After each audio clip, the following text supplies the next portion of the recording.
మోకాళ్ల మరియు నడుము నొప్పులకు చిన్న ఇంజెక్షన్ ద్వారా పరిష్కారం. డాక్టర్ ప్రకాష్ గుడిపూడి, 18 సంవత్సరాల అనుభవం. సంప్రదించండి. Elite spine and pain management centre, Manikonda, Hyderabad.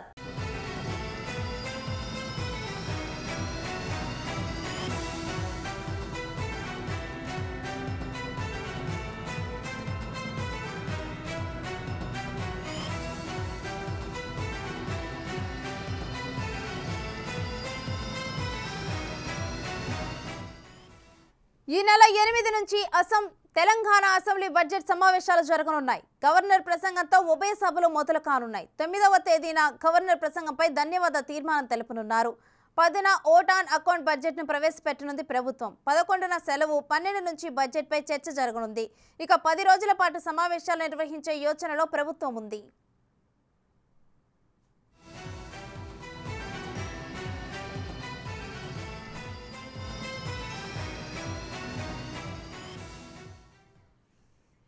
ఇక ఇదే అంశానికి సంబంధించి మరింత సమాచారం మా డిప్యూటీ బ్యూరో చీఫ్ సాదిక్ అందిస్తారు.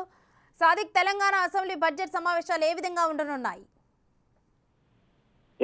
రేణుశ్రీ, ఈ నెల 8 తారీఖు నుంచి అసెంబ్లీ బడ్జెట్ సమావేశాలు ప్రారంభం కాబోతున్నాయి. ప్రధానంగా 10 రోజుల పాటు అసెంబ్లీ సమావేశాలు నిర్వహించడానికి ప్రభుత్వం నిర్ణయించినట్టుగా తెలుస్తుంది. ప్రధానంగా ఈసారి ఓట్ ఆన్ అకౌంట్ బడ్జెట్ పెట్టాలని కూడా ప్రభుత్వం నిర్ణయించినట్టుగా తెలుస్తుంది. ఎందుకంటే కేంద్ర బడ్జెట్ ప్రతిపాదనలపైన ఇప్పటికే కసరత్తు చేసినటువంటి రాష్ట్ర ప్రభుత్వం ఆ మేరకు కూడా ఓట్ ఆన్ అకౌంట్ బడ్జెట్ పెట్టాలని కూడా నిర్ణయించినట్టుగా తెలుస్తుంది.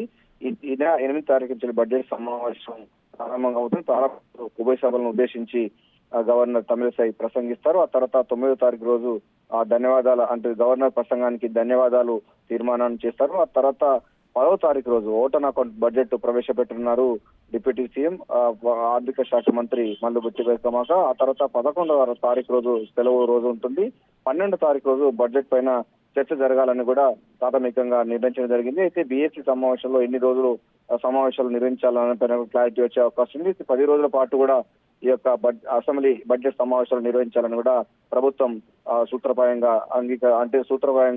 ఈ యొక్క అంశాన్ని కూడా మా సభ్యులకు తెలియజేసింది, ప్రభుత్వం నిర్ణయించింది.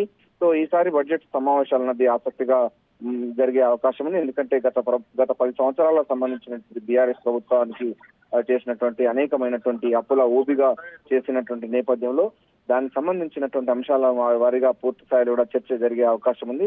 ప్రతిపక్ష అంటే గతం 2 టర్ములుగా ఉన్నటువంటి ముఖ్యమంత్రిగా పనిచేసినటువంటి కేసీఆర్ ఈసారి ఎల్ఓపి అంటే లీడర్ ఆఫ్ అపోజిషన్ స్థానంలో ఆయన ఉండబోతున్నారు. ముఖ్యమంత్రిగా రేవంత్ రెడ్డి ఉండబోతున్నారు. సో ఇరు సంబంధించినటువంటి నాయకుల యొక్క ముఖ్యమంత్రి సమాధానాలు, ప్రతిపక్ష నాయకుల యొక్క సమాధానాలు ఏ విధంగా ఉంటాయని కూడా రాష్ట్ర రాజకీయ వర్గాల్లో చర్చనీయాంశంగా మారింది. ఏదైనా తెలంగాణ రాష్ట్రంలో కాంగ్రెస్ ప్రభుత్వం ప్రజాపాలన ప్రారంభమైన తర్వాత పూర్తి స్థాయిలో అభివృద్ధి సంక్షేమం ఈ 2 అంశాలను ప్రాతిపదిక ఉండబోతుంది. మనకున్న సమాచారం మేరకు అంటే బడ్జెట్ ప్రతిపాదనలపైన శాఖల వారీగా జరుగుతున్న రివ్యూలో చూసినట్టయితే దాదాపు 3 లక్షల కోట్ల సంబంధించిన బడ్జెట్ పెట్టేందుకు కూడా కసరత్తు ముమ్మరం చేశారు. అంతేకాకుండా 6 గ్యారంటీ స్కీమ్స్ ను పూర్తి స్థాయిలో అమలు చేసేందుకు గాను బడ్జెట్ కూర్పులు చేర్పులు ఉండే అవకాశం ఉంది. ఈసారి 3 లక్షల కోట్ల వరకు కూడా బడ్జెట్ పెట్టేందుకు రేవంత్ రెడ్డి సర్కార్ అయితే సిద్ధమవుతుంది. ఈ నెల 8 తారీఖు నుంచి అసెంబ్లీ బడ్జెట్ సమావేశాలు ప్రారంభం కాబోతున్నాయి. Right, thank you Sadiq.